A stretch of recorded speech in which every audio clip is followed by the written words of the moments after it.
3 years can feel like both a lifetime and an instant when you spend them running from ghosts that refuse to stay buried. 3 years had passed since Manhattan burned, since Carnegie Hall became a crematorium, since Aya Brea discovered that her body held power she never asked for and couldn't fully understand. 3 years had elapsed since the creature calling herself Eve had promised to birth a new world and failed, leaving behind only ashes and questions that refused proper burial. The calendar now read September 2000, and the autumn air carried with it the weight of time that had passed without truly healing the wounds it should have closed. The city continued its endless rhythm. The wounds were healing beneath fresh construction and newer concerns, its citizens eager to forget horrors that official reports had attributed to unexplained phenomena and permanently closed investigations. Life moved forward, as life always does, relentless and indifferent to trauma that couldn't be forgotten by those who'd lived through it. But Aya Brea had not forgotten those 6 days that changed everything. She had not outrun the memories that still visited her sleep. She had not escaped the reality that her cells operated according to rules slightly different from normal human biology. She had left the New York Police Department in the aftermath of the Manhattan incident. Her departure was framed as voluntary career advancement, but it was understood by those who knew her as something more complex, more necessary.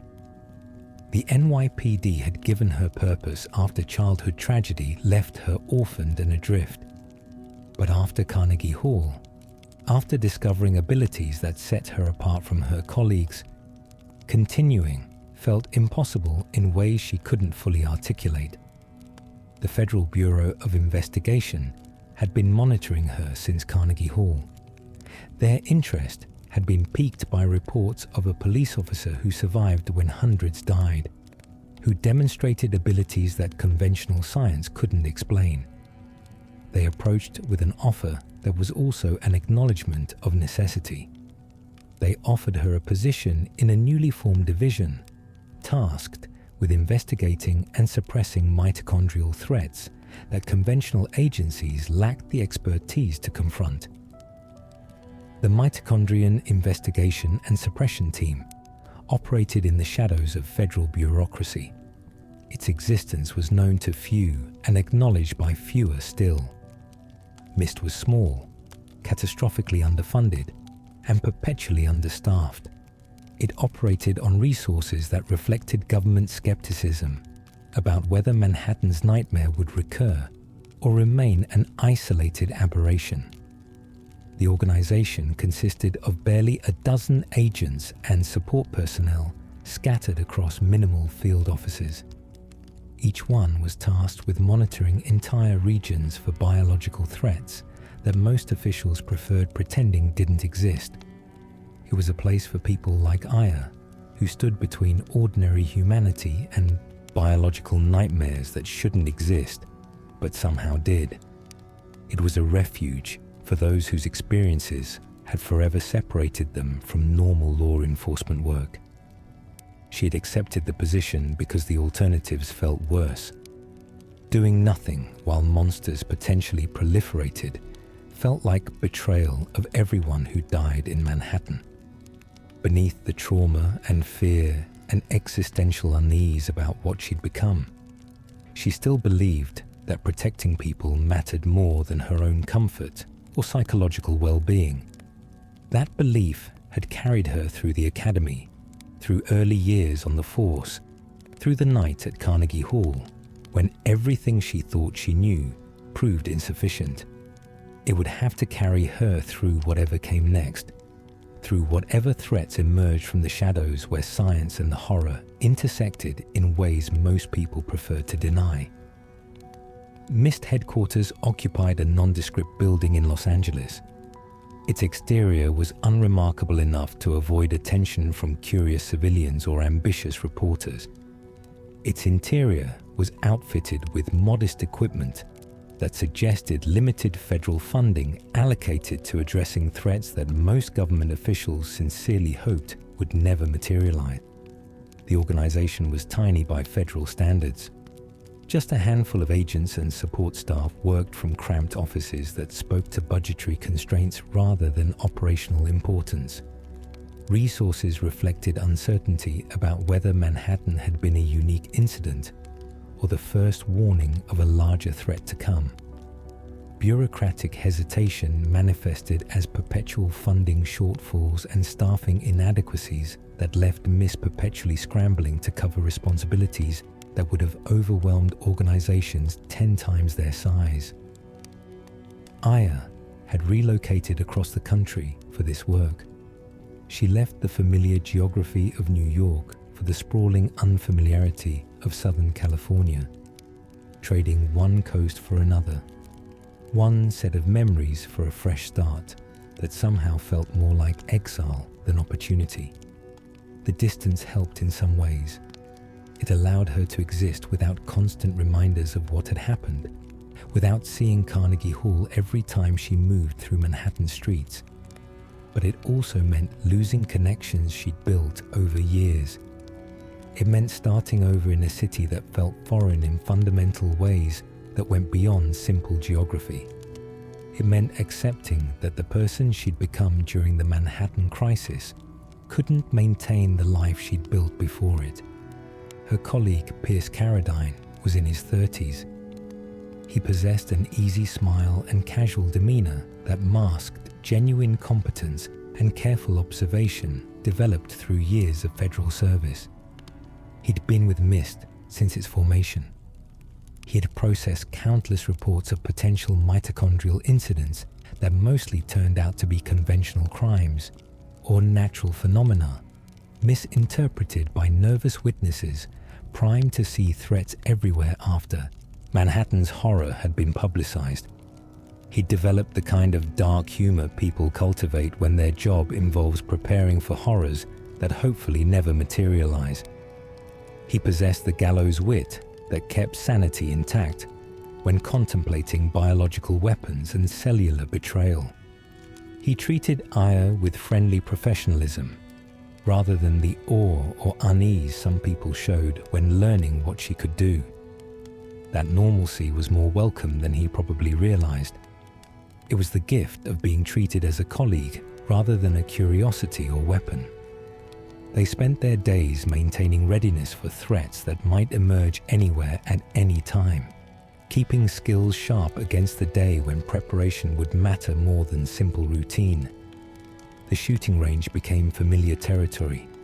The smell of gun oil and spent brass provided odd comfort in its predictability. The rhythm of draw, aim, fire, and reload became a meditation that quieted louder thoughts that wanted to intrude during less structured moments. Aya had always been skilled with firearms. Her academy scores were consistently high. Her performance in field situations was reliable under pressure, but she'd noticed changes since Manhattan. There were subtle improvements in accuracy and reaction time that suggested her enhanced mitochondria affected more than just parasite energy capabilities. The cellular awakening had refined her nervous system and muscle coordination in ways that made her more effective than training alone could explain. On this particular September evening, Aya stood in the range with Pierce, working through target drills that had become routine during 3 years of service with MIST. Paper silhouettes appeared at various distances and angles, requiring quick target acquisition and precise fire, simulating combat chaos where threats wouldn't obligingly stand still and wait to be engaged. She moved through the course with practiced efficiency. Her weapon tracked smoothly from target to target. Each shot found its mark with consistency that came from years of training and natural aptitude refined through endless repetition. Then came a target that shattered the routine's comfortable rhythm with violence that was psychological rather than physical. The silhouette depicted not the generic human shape she'd been engaging all evening, but a young girl. Her outline was distinct enough to trigger recognition that bypassed conscious thought. and struck something deeper, something unhealed, despite 3 years of attempting to process and move past trauma that refused to fade. Aya's finger squeezed the trigger before her mind fully processed what she was shooting, before conscious control could override reflexive response that training had drilled into automatic behavior. The round punched through the paper figure's center mass with the same accuracy she demonstrated throughout the session. She lowered the weapon slowly. She became suddenly aware of how her hands trembled, slightly despite years of maintaining iron control. Her breath had caught in her chest in ways that suggested a panic attack, lurking just beneath professional composure. The implications of that reflexive action settled over her like cold water, despite the target not being real, not being an actual person, just being paper and ink designed to test judgment under pressure. But it represented something real in ways that made her stomach clench. It reminded her of a confrontation that still haunted her sleep 3 years later. It brought back memories of choices made atop the Chrysler Building, when something wearing a familiar face had forced decisions that couldn't be unmade or forgotten, no matter how much time passed or how many therapy sessions addressed the trauma. Pierce noticed her reaction immediately. His expression shifted from casual observation to concerned attention as he registered genuine distress beneath attempted composure. He recognized that something significant had just happened beyond simple surprise at an unexpected target. His comment about shooting little girls was meant to break the tension, to give her an excuse to laugh off the moment and move past what had happened without making it bigger than necessary. It was typical deflection that people used when confronting emotional vulnerability felt more dangerous than actual physical threats. But the question landed differently than Pierce intended. It stirred up guilt that had nothing to do with paper targets and everything to do with real choices made in real desperation. With bullets fired at something that might have been human once before biology and madness transformed it into a threat that had to be stopped. She managed to respond with something about being surprised by the target selection. She forced her voice to remain steady, despite how shaken she actually felt beneath her professional facade. She holstered the weapon with deliberate care that masked trembling hands and racing thoughts. Pierce accepted the explanation with a nod. His attention was already shifting to other matters as they left the range and returned to administrative areas where paperwork waited with patient inevitability. The mundane tasks that occupied most of an agent's time between incidents that demanded everything training and ability could provide. These were the ordinary moments of law enforcement work. These were the routine tasks that filled hours and days and weeks. These were the forms that needed filing and reports that required completion and equipment inventories that demanded updating. The routine provided comfort through its predictability, through knowing what each day would demand and how to meet those demands without uncertainty or surprise. It offered the psychological safety of repetition that helped maintain equilibrium when memories threatened to overwhelm the present moment with past trauma. But before Aya could settle into the comforting routine of documentation and administrative tasks, before she could lose herself in paperwork that required attention without emotional investment, Pierce intercepted her with news that shattered any illusion that this evening would proceed according to comfortable patterns. Baldwin wanted to see her immediately, he explained. His casual demeanor gave way to professional seriousness that matched the situation's apparent gravity. There had been an incident at the Akropolis Tower. Reports were flooding in about creatures attacking people in ways that sounded horrifyingly familiar to anyone who'd studied Manhattan's nightmare. LAPD had sent in a SWAT team to secure the situation and evacuate civilians, but contact had been lost minutes into their operation. Radio silence suggested catastrophic failure rather than simple communication problems. The words hung in the air between them. The implications rippled outward like stones dropped into still water, creating expanding circles of disturbance that touched everything they meant. Creatures attacking people in a commercial building. Lost contact with a tactical team trained and equipped for urban combat. It sounded too much like Manhattan. It sounded too much like the nightmare she'd hoped was finished. It sounded too much like the threat that shouldn't be recurring 3 years after the original crisis had supposedly been contained and neutralized through the destruction of Eve and her biological weapons. Aya's stomach tightened with familiar dread. The sensation of standing at the edge of something terrible that would demand more than she wanted to give, that would drag her back into horror she'd been trying desperately to leave behind. Pierce confirmed what she'd already intuited from his tone and expression. Baldwin was dispatching her immediately to investigate, because she was the only missed agent with active parasite energy. She was the only one whose cells had awakened during Manhattan and granted abilities that conventional training couldn't replicate through practice or determination.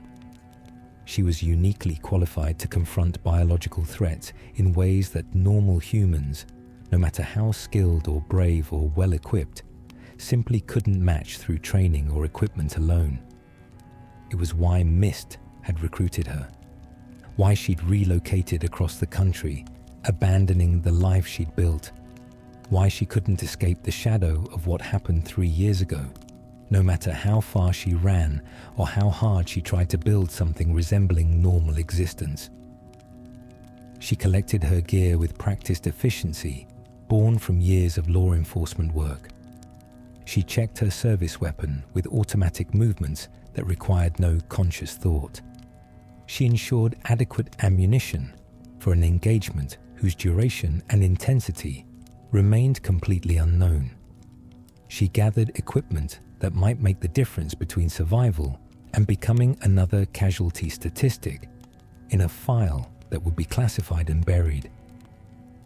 The drive to Akropolis Tower took her through Los Angeles traffic that moved with typical urban sluggishness, through streets where ordinary people conducted ordinary business in blissful ignorance, completely unaware that something terrible was potentially unfolding in their city at this very moment. That biological horror might be spreading through a commercial building, while they worried about dinner plans and television schedules. The tower itself was a commercial shopping mall in the downtown area. It was one of those mixed-use buildings that housed retail spaces and entertainment venues and dining establishments. It was the kind of modern architecture that dominated cities worldwide through its functional blandness, designed to maximize foot traffic and commercial activity rather than aesthetic distinction or architectural significance. It looked unremarkable from the outside. It gave no indication that inside its walls, horror might have erupted with the same sudden violence that had claimed Carnegie Hall 3 years earlier. That biological weapons might be transforming civilians into monsters, while shoppers fled in panic through corridors designed for leisurely browsing rather than desperate escape. Police vehicles surrounded the building in overwhelming numbers. Their lights painted the evening in alternating red and blue that created a disorienting strobe effect against the darkening sky. Their presence had attracted curious crowds that always gathered at disaster sites, despite dangers that should have kept sensible people far away.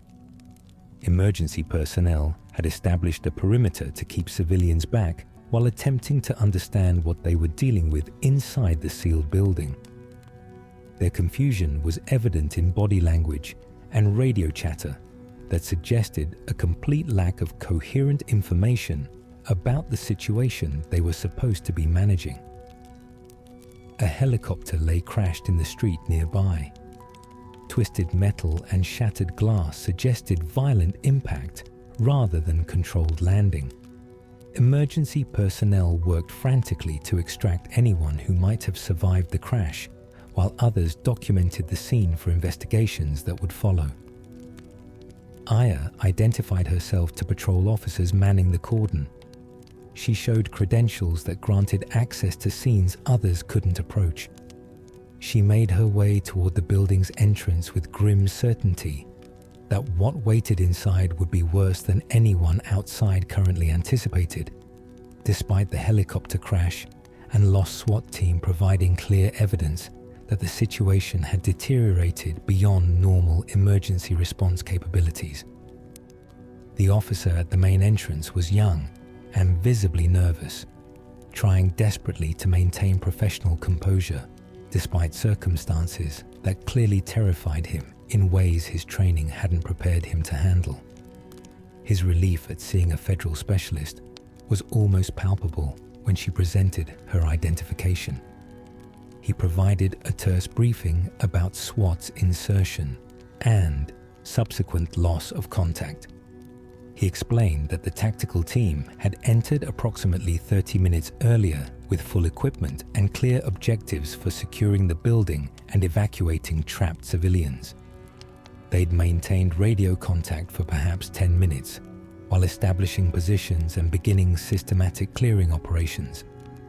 Then communication had ceased abruptly, with no explanation or warning. The silence suggested catastrophic failure rather than simple equipment malfunction. Attempts to re-establish contact had failed completely, leaving commanders outside with no information about what had happened to their people inside, whether the team was dead or captured or simply cut off from communications by some unknown factor. Aya nodded acknowledgement without wasting words on reassurances that would ring hollow given the circumstances. She simply proceeded into the building with her weapon drawn and every sense alert for threats that might emerge without warning from any direction. The lobby was eerily quiet, despite having been a bustling commercial space just hours earlier. Its carefully designed cheerfulness was rendered sinister by abandonment and silence that felt wrong in ways she couldn't immediately articulate. The absence of normal human activity created a vacuum that her nervous system interpreted as a danger signal despite no visible threats. Storefronts stood open with merchandise perfectly arranged and completely undisturbed, suggesting whatever had happened occurred too quickly for panic or looting, that evacuation or transformation had proceeded with speed that prevented normal human responses to emergency situations. The escalators continued their endless mechanical loops, carrying no passengers. Their motion was the only sound in the sudden stillness that pressed against her ears like physical weight, creating an auditory vacuum that made even her own breathing seem unnaturally loud. She took the elevator to the upper levels where SWAT was supposed to have established their operation. The ascent felt longer than it should have despite the building's modest height.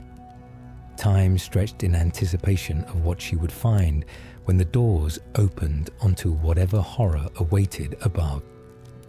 Her finger rested outside the trigger guard in a tactical ready position that could transition to a shooting stance in a fraction of a second if threats appeared.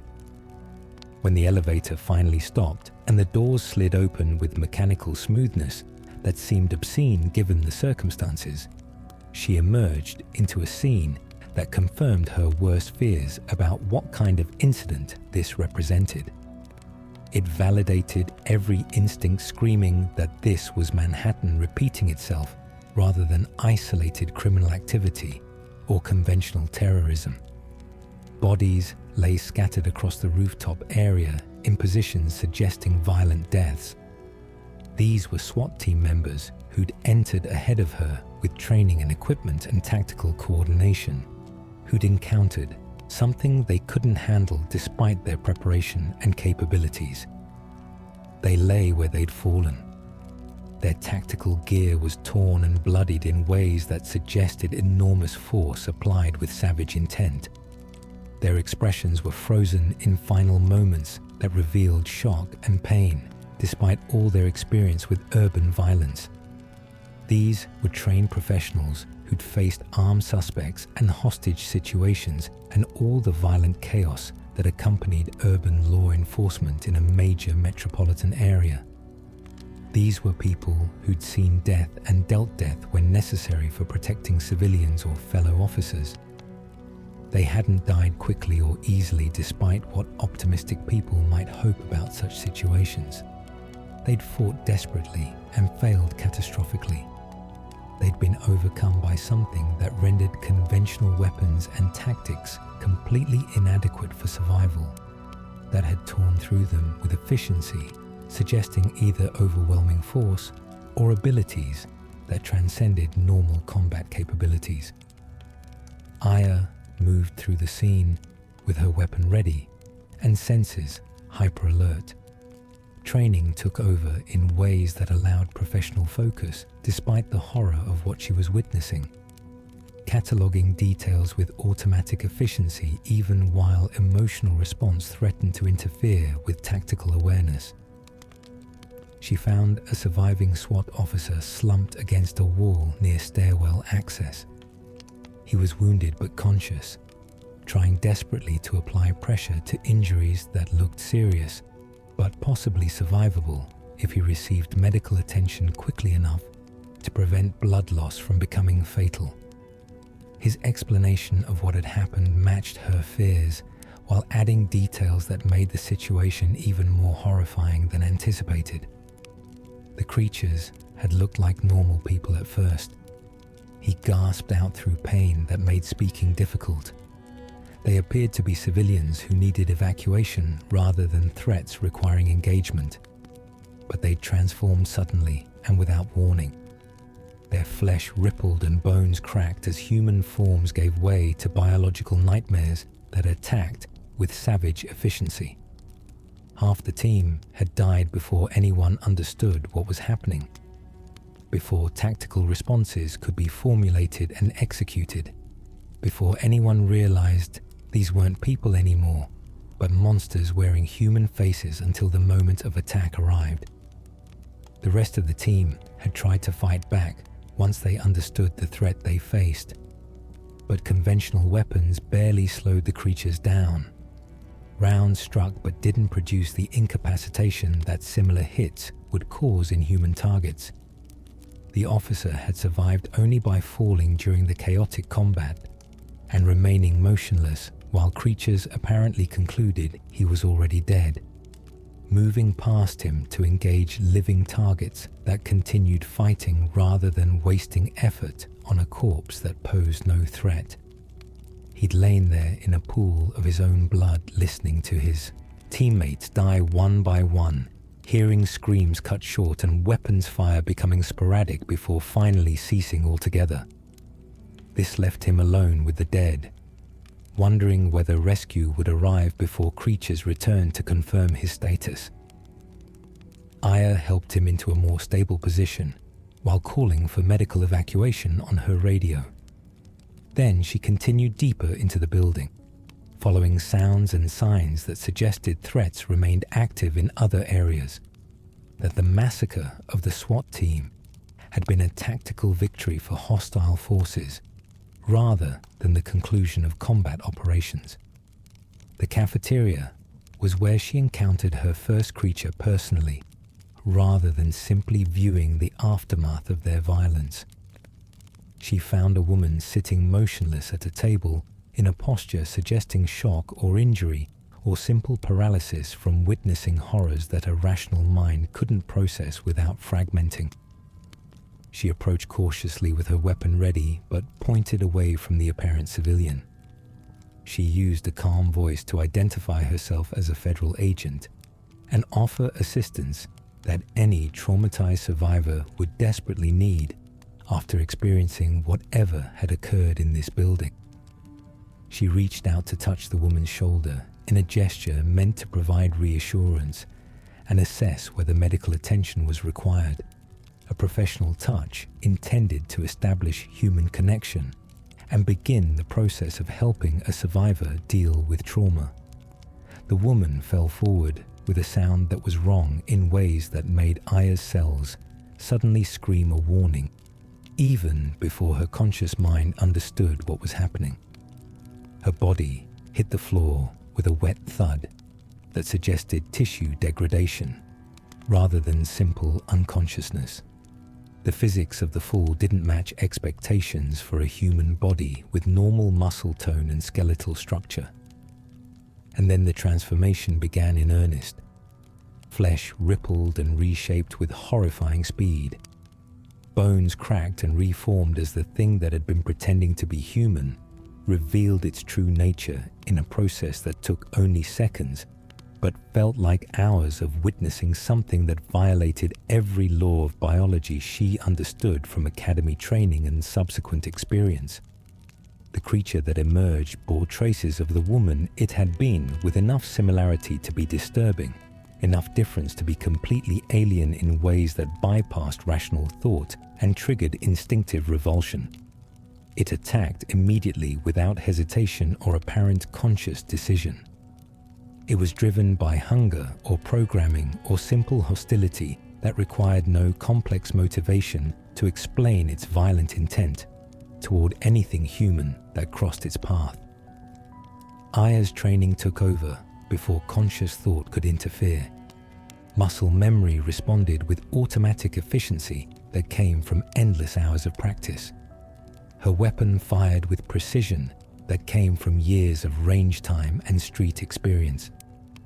Rounds struck the creature's mass with impacts that staggered it momentarily, but the thing didn't drop or show signs of incapacitation that similar hits would produce in human targets. It didn't respond to physical trauma the way normal biology dictated organisms should respond to severe tissue damage. These things were tougher than ordinary animals in ways that suggested deliberate enhancement rather than natural evolution. Their cellular structures were reinforced by something that made them resistant to conventional weapons in ways that validated every fear about biological weapons development, continuing after Manhattan supposedly ended the threat. She felt power building in her cells almost without conscious decision to activate abilities she'd been suppressing for 3 years. It was that familiar pressure that accompanied parasite energy activation, manifesting as a sensation like clenching a muscle that most people didn't have, directing cellular activity through will, rather than the autonomic function that normally governs such processes without any conscious involvement. Heat bloomed from her hands in ways that defied normal thermodynamics. It wasn't conventional flame fed by oxygen and combustible material, but something more fundamental. Energy released directly from cellular respiration and shaped by her intention into a directed attack that transcended normal physics. The blast washed over the creature with an intensity that conventional weapons couldn't match. This time it screamed with a sound that was almost human despite vocal cords that had been restructured for purposes biology never intended, almost recognizable as pain vocalized through anatomy that couldn't quite produce normal speech anymore, but retained enough similarity to human vocalizations to be deeply disturbing. The thing's movements became erratic as directed energy disrupted the mitochondrial processes, sustaining its transformed state in ways that conventional weapons couldn't achieve through simple physical damage. Its form began to destabilize as the organizing force, maintaining its current configuration, faltered under assault it couldn't adapt to or resist. Aya pressed her advantage ruthlessly without mercy or hesitation. She combined gunfire with parasite energy in a technique she'd learned during Manhattan through desperate experimentation, exploiting vulnerabilities in enhanced biology that required an approach beyond simple physical damage to achieve meaningful tactical results. The creature collapsed with a final spasm. Its body dissolved into viscous orange substance that bore little resemblance to flesh or bone, biological matter reverting to something primitive as the organizing force of mitochondrial control dissipated and death claimed what should never have been alive in its current form. A voice from behind her offered a compliment about her shooting accuracy. It was masculine and calm despite circumstances that should have prompted more emotional response from anyone with normal human psychology. Aya spun toward the source with her weapon tracking before she consciously decided to raise it. Combat reflexes overrode social niceties. She found herself facing a man in his late 30s or early 40s, dressed in business attire that seemed absurdly formal given the situation unfolding around them. He carried himself with the confidence of someone accustomed to dangerous circumstances rather than civilian panic. That would be the normal response to biological horror. He introduced himself as Rupert Broderick of the FBI, while showing credentials that identified him as a legitimate federal agent, rather than a civilian who'd somehow survived the massacre through luck or hiding. His explanation about investigating unusual activity when the situation deteriorated matched a plausible scenario for FBI presence at a commercial building. Reports of suspicious shipments and personnel movements had suggested a criminal enterprise operating under cover of legitimate business activities. The investigation had been proceeding normally through surveillance and evidence gathering until creatures appeared and transformed a routine operation into biological nightmare. His backup team had been lost to the same creatures that had slaughtered the SWAT unit. He'd barely managed to reach a secure position before being overwhelmed. He'd been wounded during the chaotic combat. His left arm bore an injury he was clearly attempting to ignore despite pain that must have been significant. Blood soaked through improvised bandaging that suggested basic field medical training deployed under pressure. Before either could share additional information about their respective investigations or coordinate their response to the ongoing threat, the sound of movement echoed from nearby corridors in ways that suggested something massive displacing air as it moved through the building's interior spaces with speed and apparent purpose. The noise carried wrong acoustics that didn't match normal human movement or even large animals. It suggested mass and power that set off every threat alarm her nervous system could generate. It warned of danger more significant than the mimics they'd been fighting thus far in this nightmare operation.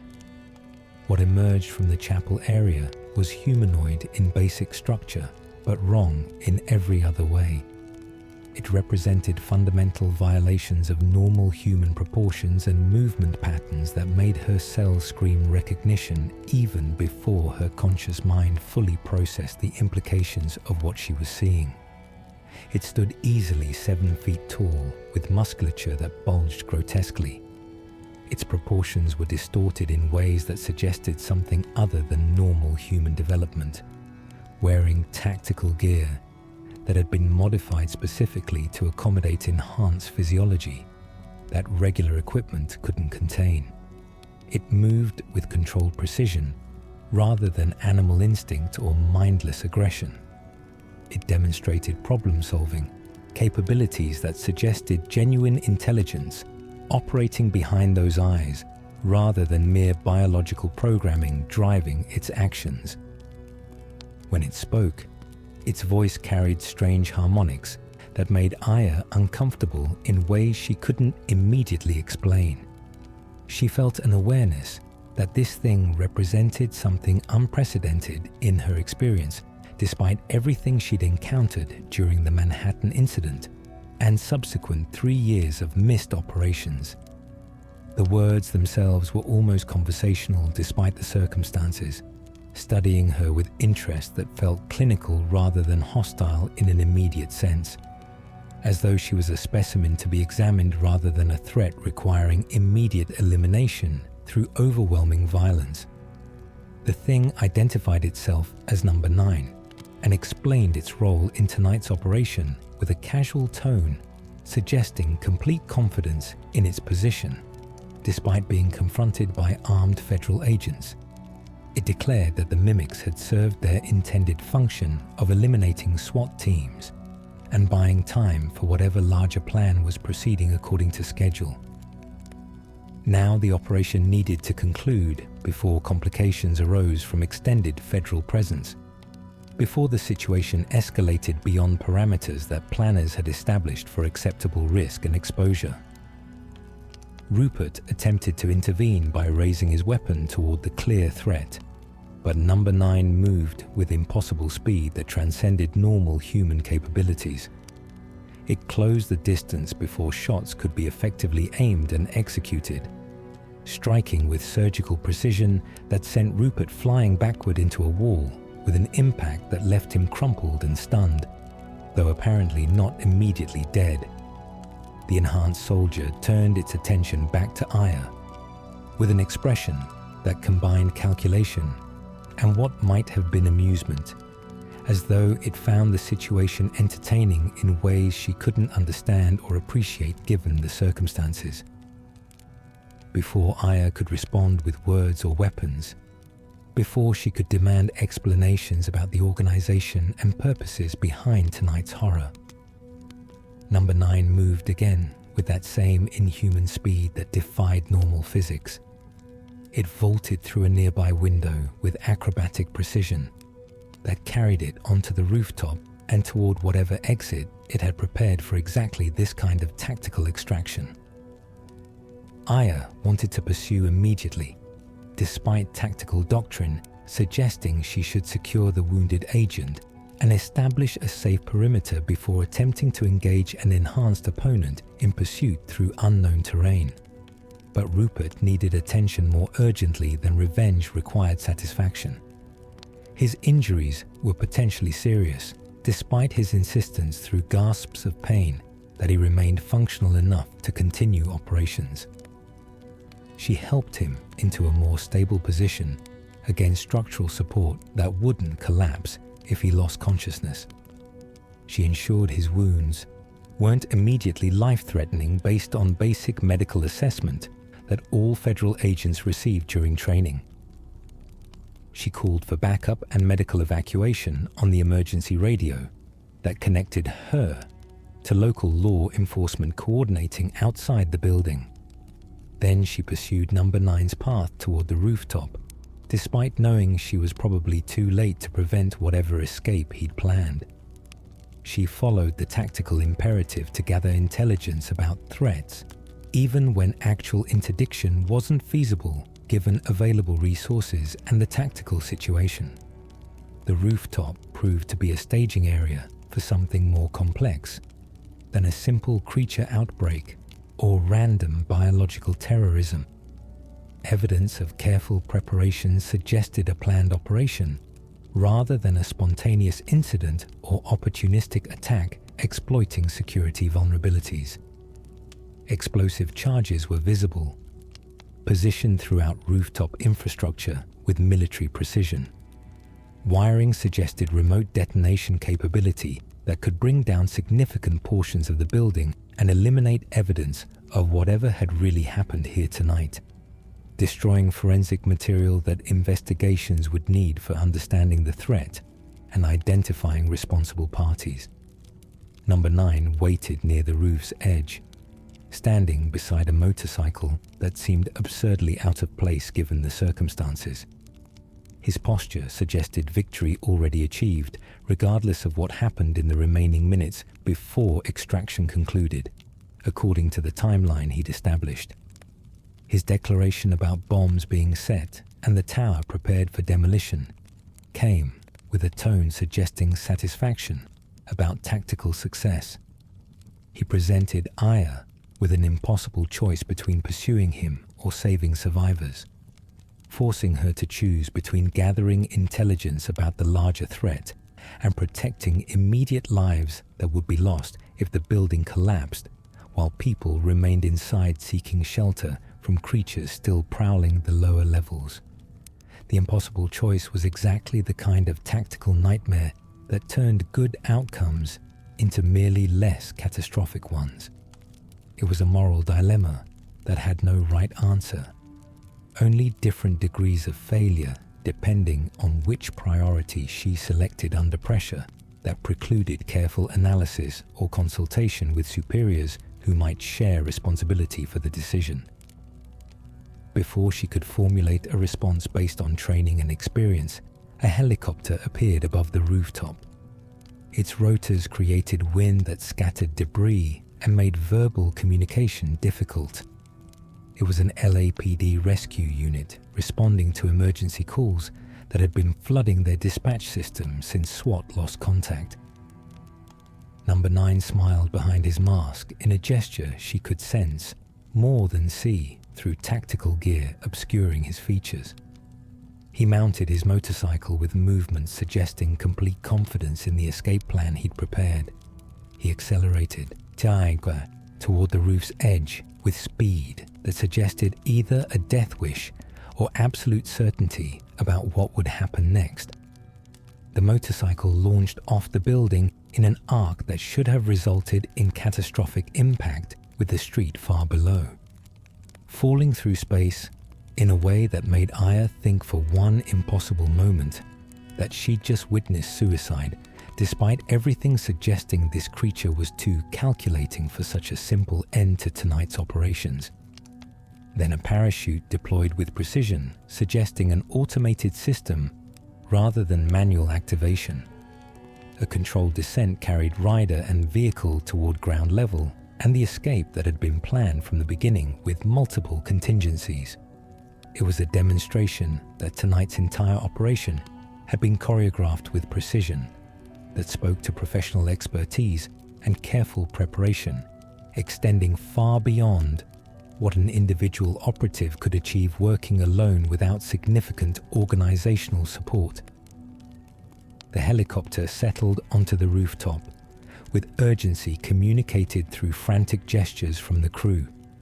They were shouting over rotor noise that they had only minutes at most before the building became structurally unsafe for occupation, that explosive charges or structural damage from combat was creating cascade failures throughout support systems that would result in partial collapse. Aya ran back inside despite understanding she was probably too late to save many people. She grabbed Rupert from where she'd left him with strength enhanced by adrenaline and cellular optimization. She helped him toward the aircraft while mentally cataloging everything she'd seen and learned during this nightmare operation. The helicopter lifted off as explosions began propagating through the building's structure.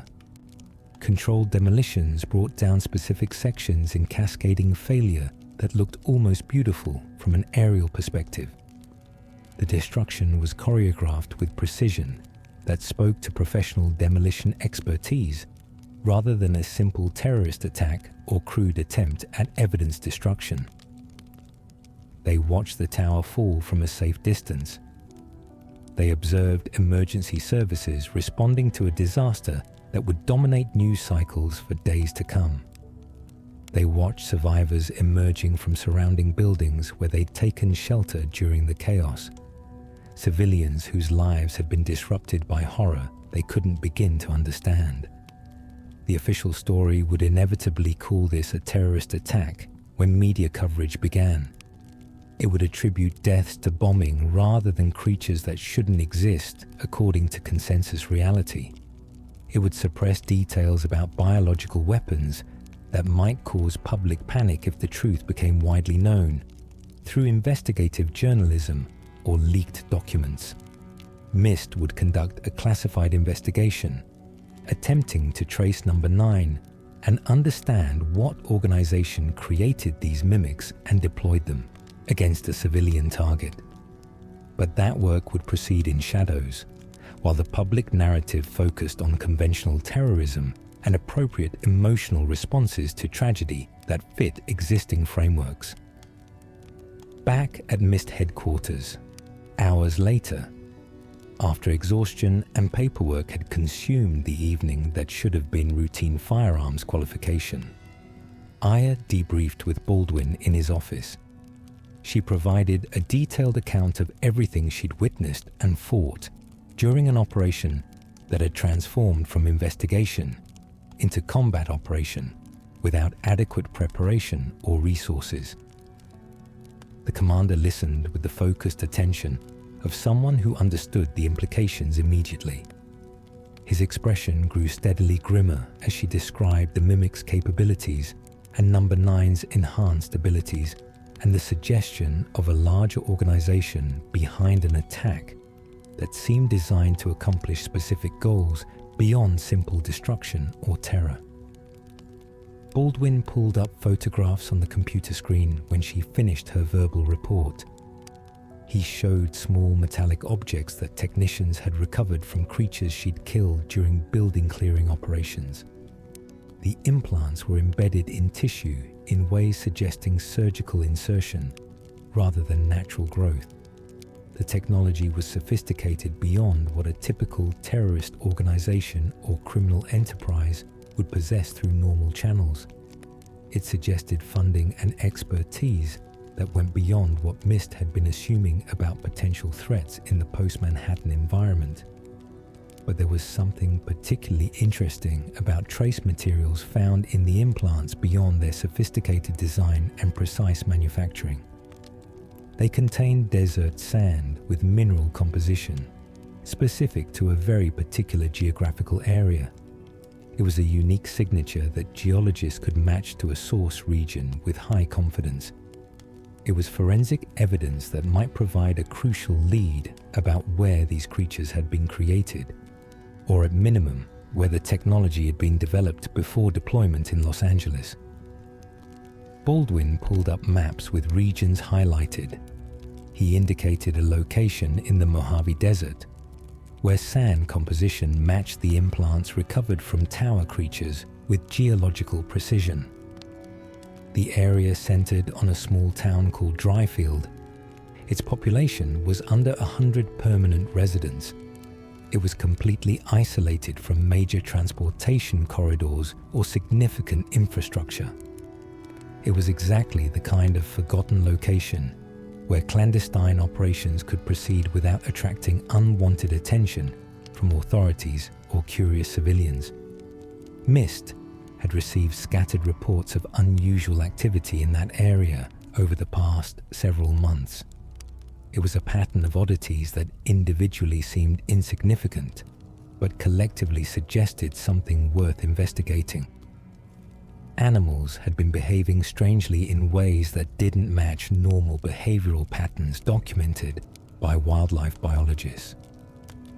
Lights were seen at night in desert areas where no roads existed and no legitimate activity should be occurring. People were disappearing into the wasteland and never returning, vanishing without trace in ways that went beyond normal accident statistics for a harsh environment where mistakes frequently prove fatal. The reports had seemed too vague and disconnected to warrant immediate investigation when resources were limited and potential threats needed prioritization. But the connection to Akropolis Tower implants elevated the priority significantly. It transformed speculation into actionable intelligence requiring immediate response. Baldwin made his decision with speed that suggested he'd been waiting for exactly this kind of breakthrough. He assigned Aya to investigate the Dryfield connection with Pierce as backup and technical support. He authorized an extended operation lasting potentially days or weeks, depending on what the investigation uncovered about the organization creating biological weapons. His final warning about being careful carried weight that simple words couldn't fully convey. It was an acknowledgement that they were walking into a situation where variables remained largely unknown, but threat level appeared equivalent to what Manhattan had represented 3 years earlier. Aya felt exhaustion settling into her bones like physical weight. It was the accumulated fatigue of a day that had started with target practice and ended with biological warfare and building demolition. But she nodded acceptance of the assignment knowing that rest could wait. That somewhere in the desert answers might be waiting if she could find them, before more people died from threats that shouldn't exist, but clearly did, despite 3 years of hoping Manhattan had been an isolated incident rather than the first warning of a larger pattern. The drive from Los Angeles to Dryfield consumed most of the following day. The urban sprawl of Southern California gradually gave way to open desert as they traveled east. The familiar cityscape transitioned to an alien landscape where human presence felt temporary and largely irrelevant to the vastness surrounding fragile settlements. Pierce drove while Aya reviewed files and reports with attention to detail that would have been impossible during the previous night's exhaustion. She studied what little information existed about their destination and the incidents that had triggered Mist's interest in a location too small and isolated to normally warrant federal attention under any circumstances. Dryfield had been established decades earlier as a support community for military installations in the area. Its existence was tied to Cold War paranoia and nuclear testing that seemed almost quaint in retrospect, but had shaped the region's development in ways that persisted long after original purposes had become obsolete. When military presence withdrew as geopolitical situations evolved and budget priorities shifted, Dryfield slowly died through attrition and economic collapse. Its population declined steadily as people moved away seeking opportunity elsewhere. The economic base disappeared without government contracts and military personnel to support local businesses that had depended entirely on that artificial economy. Now it existed as a ghost town in all but name, clinging to survival through sheer stubbornness of a handful of residents who refused to abandon the only home they'd known despite rational arguments, suggesting they should relocate to places offering better prospects. Recent reports described strange occurrences that individually could be explained as natural phenomena or human activity, but taken together suggested a pattern warranting investigation by people trained to recognize threats. Most citizens would dismiss as coincidence or imagination. They arrived as afternoon shadows lengthened toward evening. The sun hung low over desert mountains that framed the horizon with jagged silhouettes. The town was exactly as depressing as reports suggested. It was a collection of weathered buildings clustered along a single main street. Most were abandoned or barely maintained. All showed the wear of decades without investment or care that functioning communities typically received. A few vehicles were visible parked outside remaining businesses.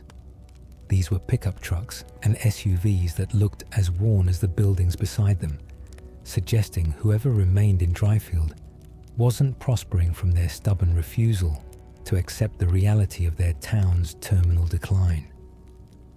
They parked near what appeared to be the town's only motel. It was a single-story structure with a faded sign advertising vacancy and air conditioning.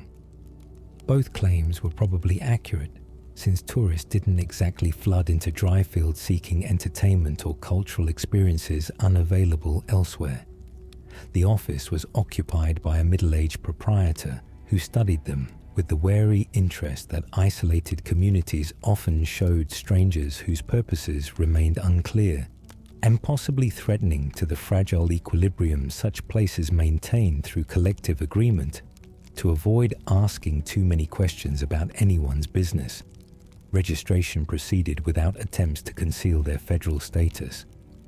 Government credit cards made denial pointless, even if they'd wanted to maintain cover that circumstances didn't require. The rooms proved exactly as uninviting as expected, based on the building's exterior condition. They were furnished with decades-old furniture and carpets that had seen better years, but the beds seemed clean, and the air conditioning functioned adequately despite the building's general state of decline, suggesting minimal maintenance and deferred repairs. After dropping their gear in rooms that would serve as temporary base during the investigation, they explored the town while daylight remained sufficient for safe navigation.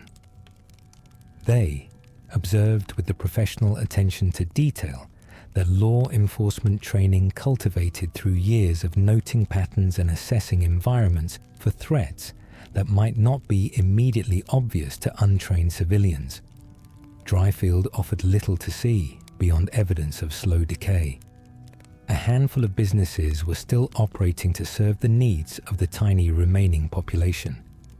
A larger number had closed permanently, leaving empty buildings as monuments to better times that wouldn't return, regardless of how long the holdouts waited for economic revival that would never materialize.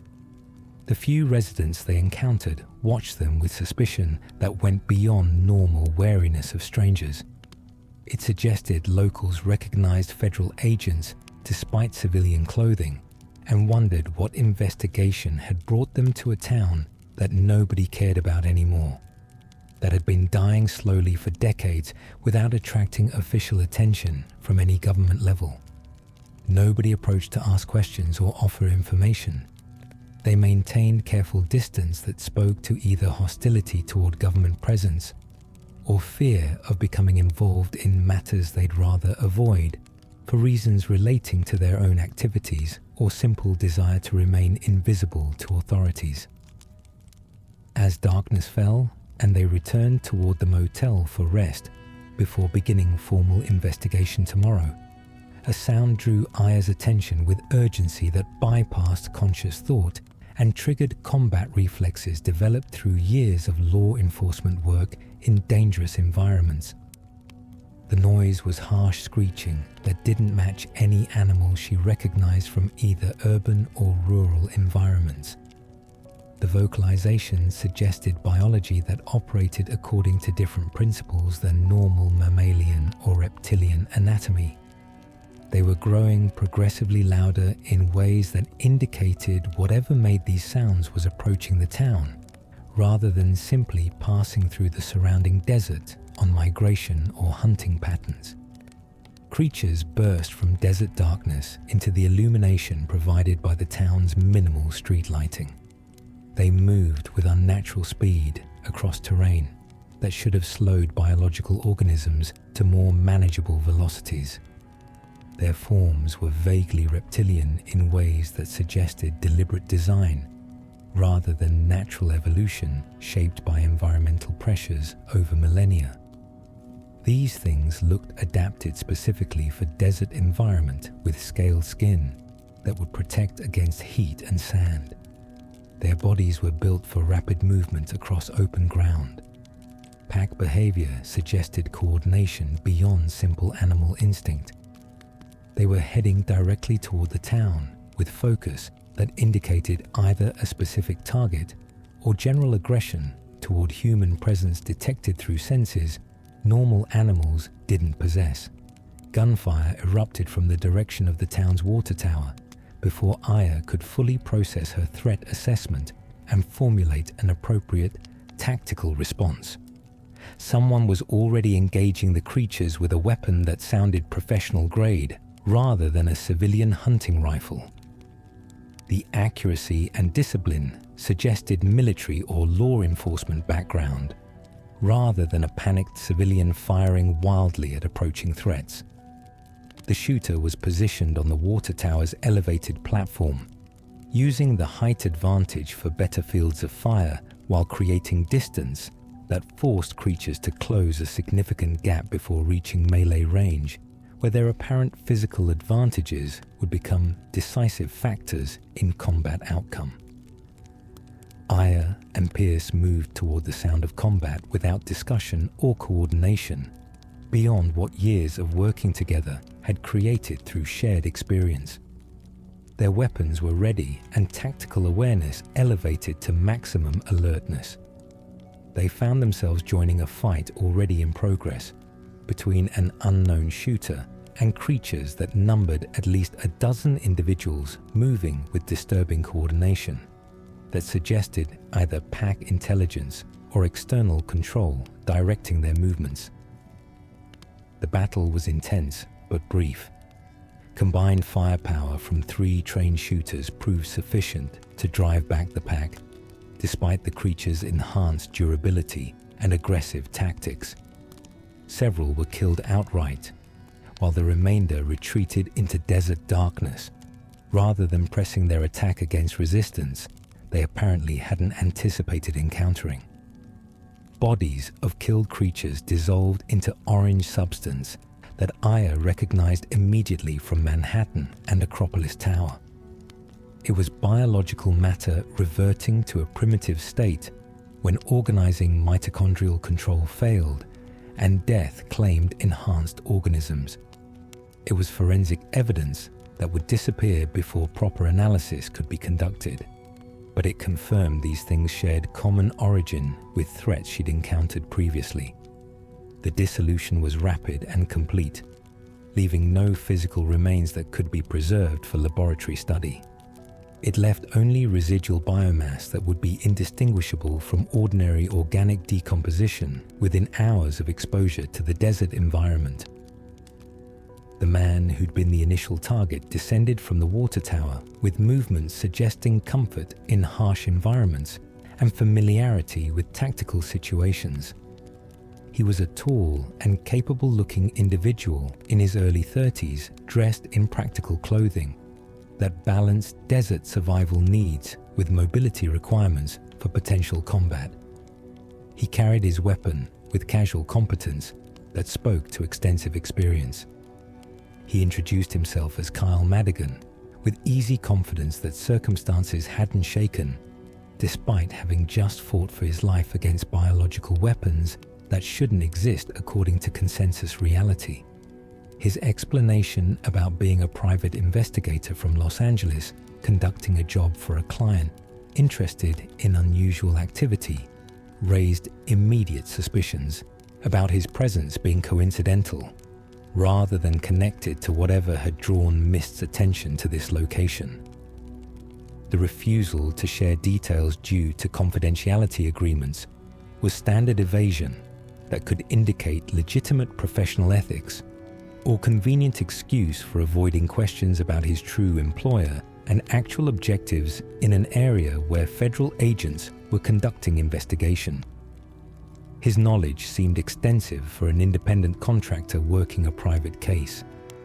It suggested access to intelligence sources beyond what a typical civilian operative would possess through normal channels.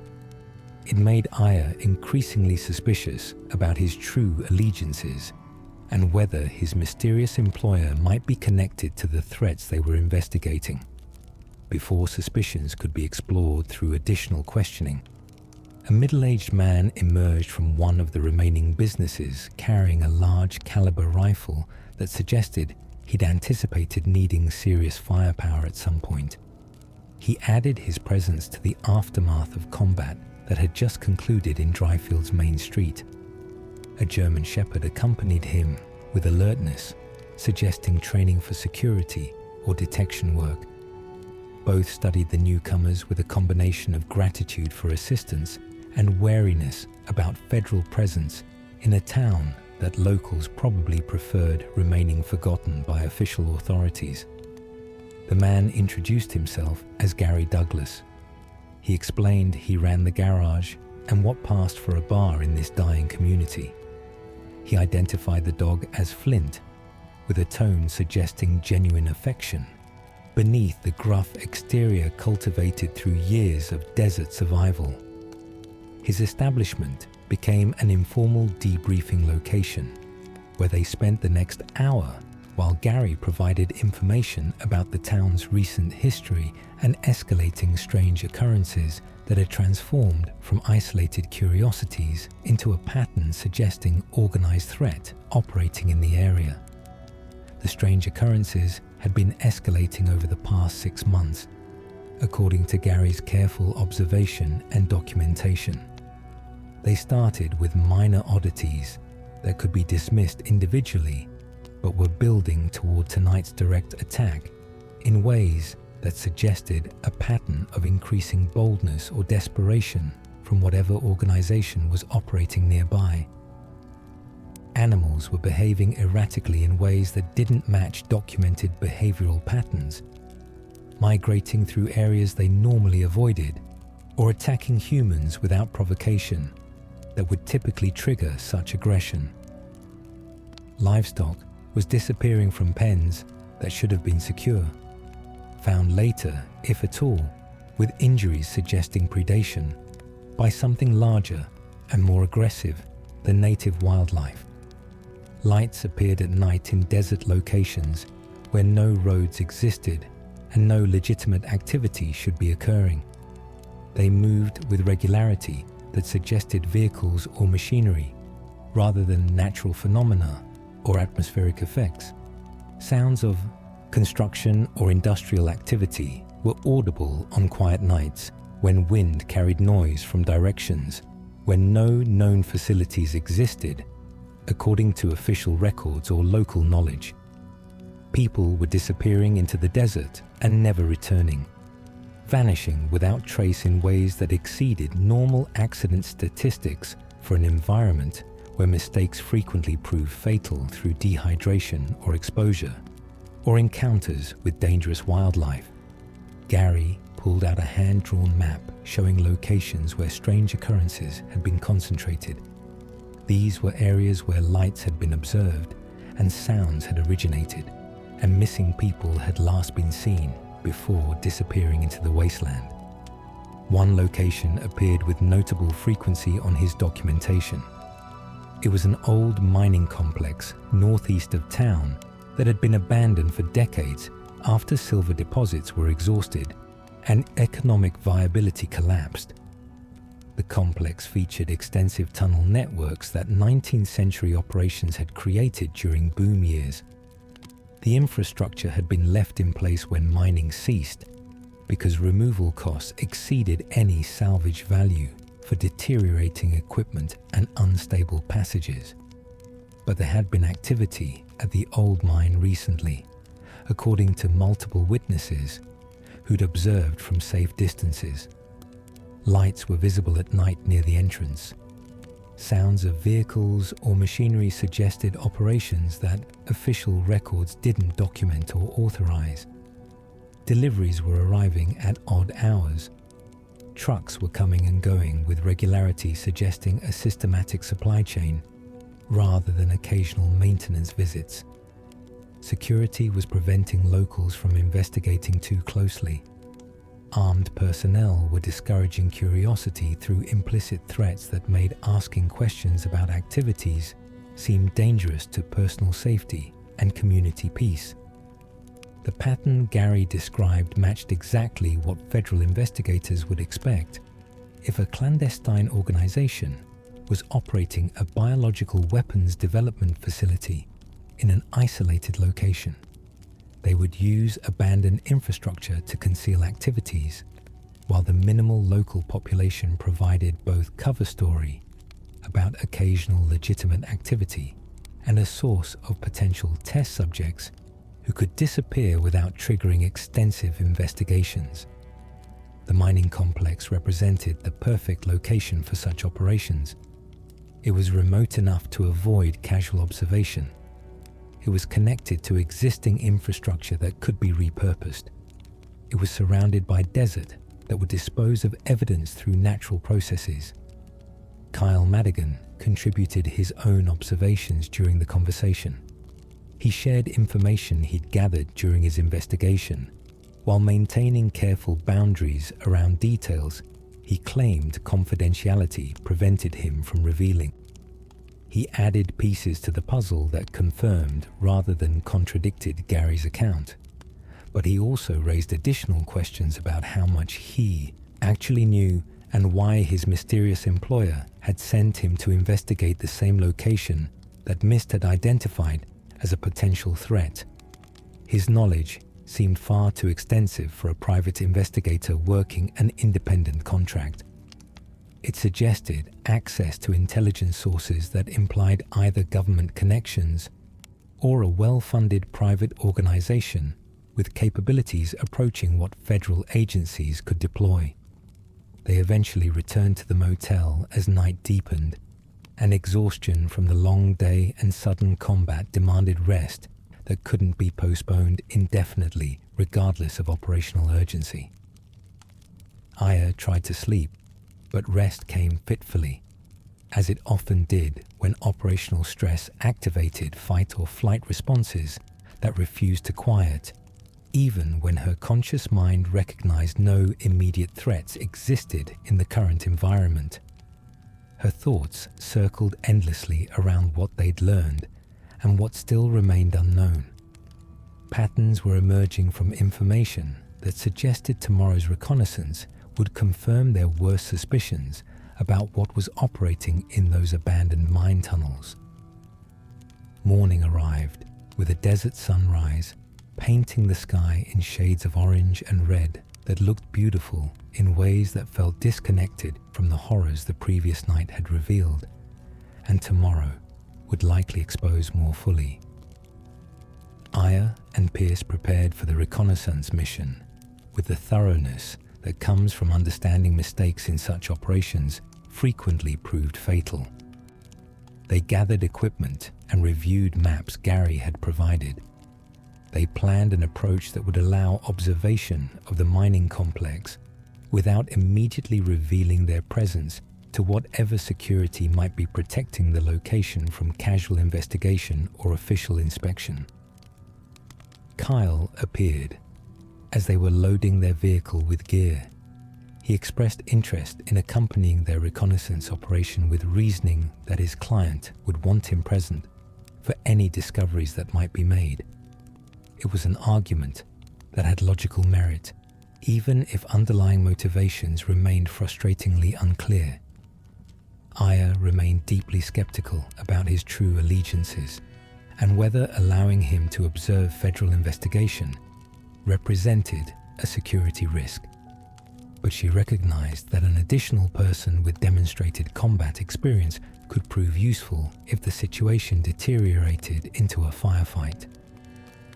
She also knew that refusing his participation wouldn't prevent him from conducting his own investigation independently in ways that might compromise their operational security more than coordinating activities would. The drive to the mining complex consumed most of the morning despite the relatively short distance. Dirt roads that hadn't seen maintenance in decades made travel slow and uncomfortable. The terrain became progressively more hostile as they moved away from what minimal infrastructure Dryfield represented toward complete wilderness where humans' presence became increasingly tenuous. They eventually left the vehicle several miles from the target location based on tactical assessment that approaching closer by car would announce their presence through noise and dust clouds visible for considerable distances across open terrain. They continued on foot across landscape that offered minimal cover, but also minimal concealment for anyone attempting to observe their approach from fixed positions. The mine entrance eventually came into view after hours of careful movement across terrain that tested physical conditioning and desert survival skills. It was a dark opening in the mountainside framed by timber supports that looked ready to collapse from age and neglect, but apparently remained structurally sound enough to support whatever traffic was using the tunnels for access to deeper facilities. Industrial equipment rusted nearby in positions suggesting decades of abandonment. This was machinery that had once extracted minerals from deep veins, but now served only as a monument to boom and bust cycles that characterized frontier resource extraction throughout the American West during the 19th and early 20th centuries. But modern elements were clearly visible despite the setting's apparent abandonment. They created a jarring contrast between historical decay and contemporary security measures that wouldn't be necessary for protecting a simple derelict site. Cameras monitored approaches from multiple angles with fields of view, suggesting professional security design rather than amateur surveillance effort. Motion sensors created an invisible perimeter that would detect anyone attempting approach without triggering obvious alarms. Armed patrols moved through the area with regularity, suggesting shifts and defined responsibilities. The personnel wore tactical gear and carried military-grade weapons in ways that spoke to training and discipline beyond what typical private security contractors would demonstrate for routine site protection. They observed from a concealed position for over an hour. They documented security measures and noted patterns in patrol movements that would be essential for planning any attempt at infiltration, or simply understanding the scale of operation being protected. The personnel they observed weren't casual guards protecting abandoned property from vandals or trespassers. They were professional soldiers or highly trained security contractors executing defense of a facility that someone valued enough to allocate significant resources toward protecting from discovery or interference. Pierce made the obvious conclusion that observation had confirmed this wasn't an abandoned facility maintained in minimal condition against possible future use. Someone was operating a major installation underground, using the old mine as cover and access point, while security measures prevented casual discovery by locals who might otherwise explore the historical site out of curiosity or nostalgia. The question remaining was whether they had enough evidence to justify requesting a federal raid with sufficient resources to properly investigate the underground complex, or whether gathering more intelligence through continued surveillance or attempted infiltration was necessary before escalating to that level of response. Before the tactical discussion could reach consensus about next steps, their position was compromised by a patrol they hadn't detected approaching from a different direction than established patterns had suggested patrols would travel. It was an oversight in tactical planning that came from insufficient observation time and incomplete understanding of full security protocols. Shouts indicated they'd been spotted despite attempts at concealment. Weapons were being raised in their direction. Commands to surrender were being issued by personnel who clearly had training and authorization to engage intruders with lethal force if compliance wasn't immediate and complete. Combat erupted with sudden violence that transformed the tactical situation from intelligence gathering to desperate survival. Aya and Pierce and Kyle returned fire while attempting retreat toward positions that would allow them to break contact and withdraw before being killed or captured by forces that held every tactical advantage through numbers and terrain familiarity. But they were severely outnumbered and outgunned despite their training and experience. They were facing a professional security force that knew the terrain intimately and had support structures they couldn't match through 3 individuals with limited ammunition and no backup closer than Los Angeles. The firefight pushed them through terrain, offering progressively less mobility and fewer escape routes. Security forces worked methodically to surround and capture them, rather than simply killing them immediately. This suggested whoever commanded this operation wanted prisoners for interrogation about what federal authorities knew and how much investigation had already uncovered about their activities. Aya deployed parasite energy sparingly during the running battle, not wanting to reveal the full extent of her capabilities, but using targeted strikes to disable opponents when conventional weapons weren't sufficient for maintaining defensive positions that allowed continued retreat. They fought a running engagement for nearly an hour that felt like days.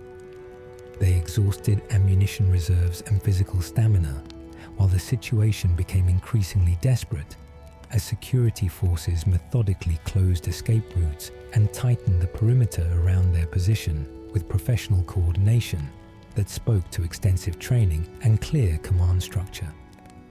Then something changed in the security forces' behavior with sudden urgency that communicated through their radio traffic. A new priority was emerging that superseded capturing federal agents. Personnel were being recalled toward the mine entrance for reasons that weren't immediately clear but represented an opportunity for escape that might not last long enough to exploit if they hesitated. They used the confusion to break contact and withdraw from the immediate engagement area. They put distance between themselves and the mine complex, while security forces apparently focused on whatever emergency had drawn their attention away from intruders who'd been moments from capture or death. The retreat consumed the rest of the afternoon as they navigated back toward their vehicle while remaining alert for pursuit that could resume once the immediate crisis security forces were addressing had been resolved to their satisfaction. They reached their vehicle as the sun approached the horizon. They were exhausted and dangerously low on ammunition, but alive, and having gathered intelligence that confirmed the Dryfield location was definitely connected to the organization creating biological weapons that had been deployed at Akropolis Tower. The drive back to town proceeded in tense silence as each processed what they'd learned and experienced.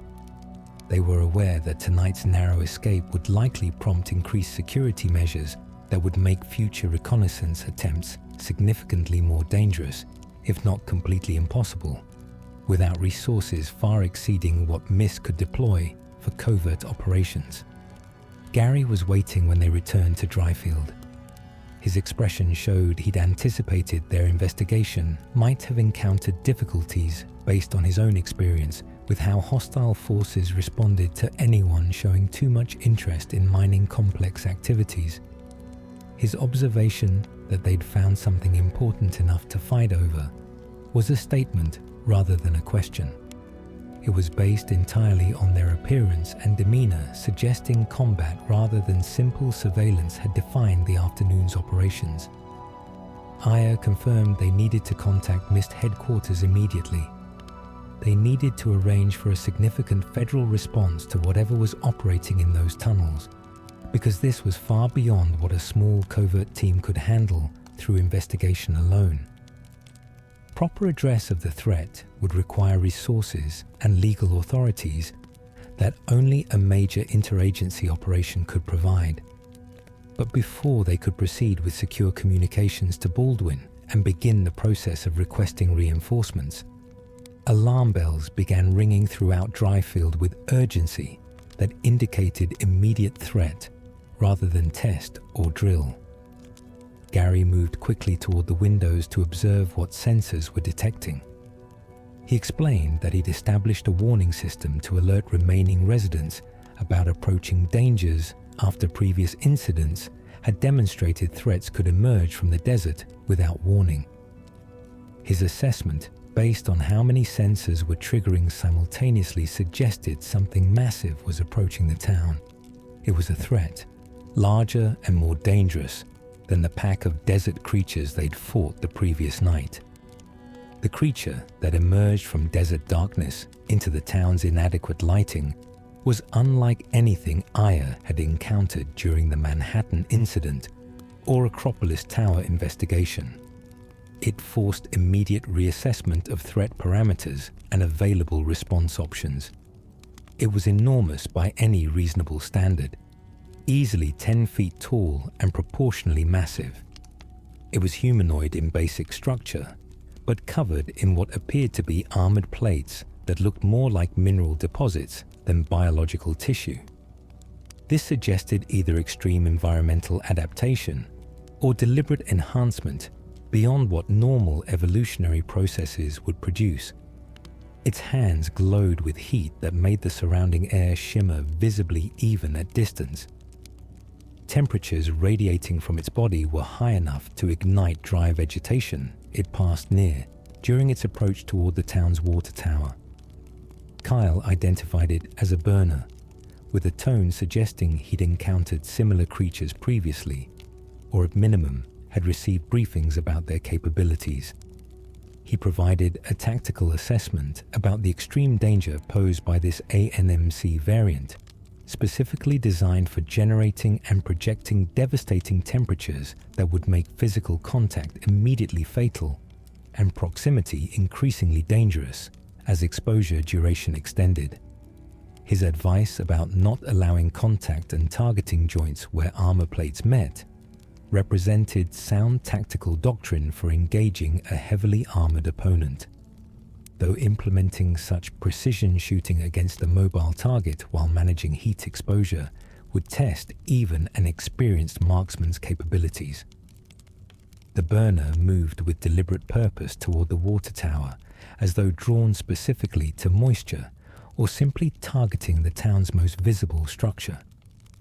Each step left scorch marks on the ground, where superheated extremities made contact with earth. It was a demonstration of thermal output that conventional biology couldn't sustain. Gary and other residents began evacuating toward the desert, while recognizing that fighting something capable of igniting buildings with casual contact would be suicide for anyone without specialized equipment or abilities. Aya stood her ground despite every rational instinct screaming that retreat represented the only sensible response. She channeled parasite energy with an intensity she'd been suppressing since arriving in Dryfield. She pushed her abilities beyond comfortable limits because the situation demanded maximum effort if the town was going to survive intact and residents were going to avoid becoming casualties. The battle tested everything she'd learned during Manhattan and subsequent missed training. It pushed her capabilities beyond points previously achieved. It demanded performance that left her trembling with exhaustion when the burner finally collapsed under sustained assault. Combining her energy with concentrated fire from Pierce and Kyle, targeting vulnerable joints, the creature dissolved into steaming biomass. Aya collapsed to her knees, completely spent. Her cells were screaming protest at the demands placed on them. Gary expressed gratitude while acknowledging they couldn't remain in a location where an organization had demonstrated willingness to attack civilian targets. Evacuation proceeded the next morning while Aya contacted Baldwin, requesting a major federal response to a mining facility that clearly represented a significant threat. Days of preparation followed as multiple agencies coordinated resources for an operation representing the largest response to a biological weapons threat since Manhattan. The raid commenced at dawn with overwhelming force applied simultaneously at multiple entry points. Aya advanced with assault teams as a specialist consultant, while tactical units cleared sections methodically. The facility's scale exceeded pessimistic estimates about Neo-Ark's resources. Underground levels extended through networks, creating a maze requiring careful navigation. Security forces fought with determination, suggesting protection of critical assets. ANMC variants appeared throughout in greater diversity than earlier locations. It demonstrated this represented a primary development center. In a heavily secured wing, they found a medical pod containing a young girl in suspended animation. She appeared approximately 12 years old with features disturbingly familiar. Monitoring equipment displayed biological readings matching Aya's own mitochondrial patterns with precision, suggesting only one explanation. Documentation identified her as a clone created from Aya's genetic material. She was designated Eve, developed as part of something called the Second Neoteny Plan. Aya decided immediately to extract the girl despite procedural complications. She worked with Pierce to bypass the pod's security and initiate a revival sequence. The girl's eyes opened with confusion, shifting toward tentative hope. She accepted assistance while testing legs unused for voluntary movement. Alarms triggered a security response, forcing a desperate battle back toward the surface while protecting the rescued clone. They reached the surface as afternoon sun painted the desert. Medical personnel attempted to take custody before Aya refused release despite protocols. Baldwin arrived, confirming that Neo-Ark was the organization behind biological weapons development. He explained the girl had been intended as a template for mass-producing enhanced humans. Legal complications about custody were acknowledged alongside recognition she deserved protection, rather than continued institutional exploitation. Weeks of processing followed as authorities catalogued evidence. Eve remained in miscustody while adjusting to freedom. Aya visited regularly despite a demanding schedule, finding the girl remarkably adaptable with intelligence Neo-Ark had cultivated. Additional intelligence revealed a Nevada facility represented Neo-Ark's primary headquarters, requiring a coordinated assault before evacuation could occur. A major operation consumed days of preparation. The Nevada facility proved enormous, extending through a natural cave system. The assault began with overwhelming force. Deep in secure levels, they discovered a chamber containing a massive organic cocoon, pulsing with activity suggesting imminent emergence. Kyle Madigan appeared, explaining this represented a backup plan if primary research failed. The cocoon opened prematurely as emergency protocols triggered a birth sequence. What emerged was horrifying, standing 15 feet tall with constantly shifting adaptive biology. This ultimate being demonstrated intelligence and capabilities exceeding anything previously encountered. Combat pushed Aya beyond all previous limits. She channeled energy until her cells screamed, combining her assault with Pierce and Kyle's specialized ammunition. A final concentrated strike disrupted cellular cohesion and triggered a cascade failure. The creature collapsed as Aya did likewise from complete exhaustion. Medical treatment addressed cellular stress that proved temporary rather than permanent. Baldwin confirmed Neo-Ark was finally dismantled. The immediate existential threat was neutralized. Recovery consumed weeks while legal complications about Eve's custody resolved through bureaucratic compromise, acknowledging she deserved protection. Aya accepted guardianship despite lacking parenting experience. They relocated to New York together, where MIST established an East Coast office. Adjustment proved challenging for both. School presented social difficulties for Eve, whose background was utterly unlike her peers. Aya struggled balancing work with family responsibilities, but progress emerged through accumulated small victories and growing connection. Eve developed friendships while discovering interests beyond survival. Aya learned that opening her life to another person created meaning beyond professional obligations.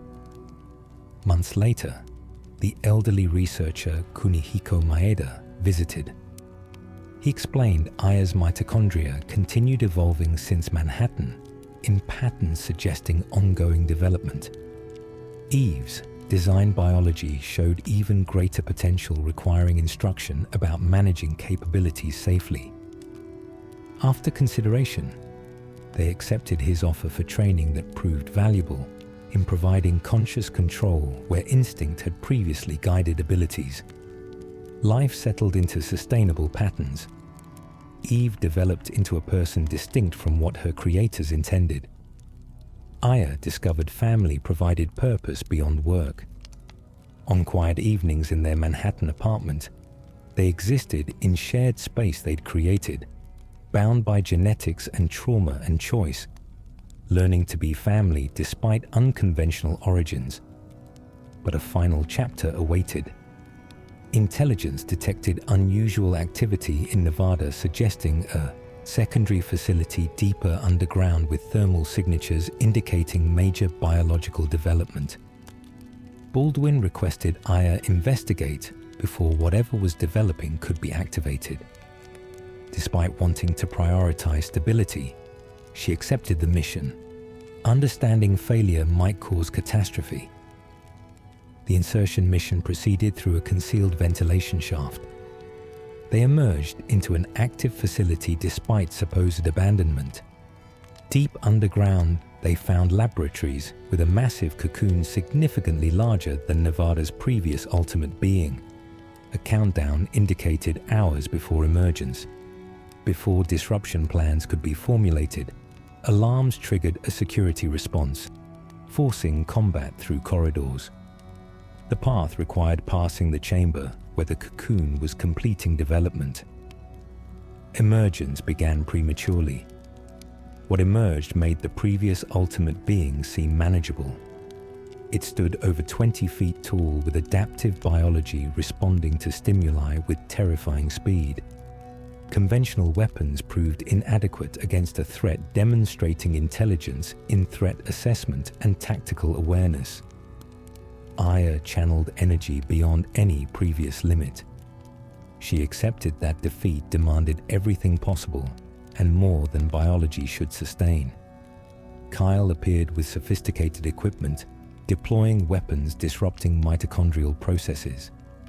Combined assault gradually wore down adaptive biology, finding vulnerabilities that couldn't simultaneously optimize against all attack forms. The final assault came when Aya channeled her remaining reserves into a concentrated strike, pushing abilities beyond anything attempted. She disrupted cellular cohesion at a fundamental level, triggering a cascade failure. The creature collapsed as she did from complete exhaustion. Pierce and Kyle carried her toward the emergency exit, while the facility collapsed from accumulated structural damage. An extraction helicopter retrieved them after reaching a safe distance. Medical treatment addressed severe cellular stress. Baldwin confirmed Neo-Ark was conclusively finished. Every facility was destroyed, leadership eliminated, final contingencies neutralized. Recovery required extended rest before medical clearance allowed return to normal activities. She and Eve settled into genuinely sustainable rhythms. School activities and therapy and training with Maida created structure normalizing their lives. Friends and support systems expanded as both risked connections. 1 year after the final mission, on an autumn afternoon, they found themselves visiting Central Park at the location where the original Eve had attempted her transformation. They sat on a bench overlooking the recovered space. They observed nature's resilience in regrown grass and healed trees. Eve sat close with comfortable intimacy, asking whether threats were truly ended or simply waiting. Aya acknowledged threats would continue emerging, but they were better prepared. Having each other made, challenges feel possible rather than overwhelming. Around them, New York continued its endless rhythm. Millions were building futures on foundations of pasts that couldn't be changed, but didn't define what came next. Aya and Eve would continue as family and partnership, bound by genetics and trauma and choice, renewed daily. They carried capabilities setting them apart while demonstrating the resilience that came from refusing to face darkness alone. The mitochondria in their cells continued ancient work. Bacterial passengers merged with humanity billions of years ago, proving that partnerships between different life forms could persist through individual failures. That partnership sometimes produced horror when things went wrong, but it also made complex life possible. It enabled consciousness and connection, making existence meaningful beyond simple persistence. Their story continued beyond this moment into an uncertain future, full of possibility for those willing to embrace it. New challenges would require the skills they'd developed. New threats would demand the capabilities they possessed. New opportunities would demonstrate that surviving trauma was a beginning, rather than an achievement. But they would face whatever came together. Sisters by genetics and choice. Family built from unpromising materials through determination and love, proving sufficient when nothing else seemed adequate. If you found meaning in this journey through biological horror and human connection, if it made you consider the partnerships we carry and the families we choose, take a moment to reflect on the themes explored. What questions remain about identity and resilience? What insights emerged about confronting darkness without losing ourselves? These stories matter because they help us process fears and find courage. They remind us we're stronger together than alone. They demonstrate hope persists through circumstances designed to destroy it. Until next time, take care of yourselves and each other, remembering the partnerships sustaining us have endured billions of years and survived challenges seeming insurmountable until overcome. Trust those partnerships, honor them, build on them.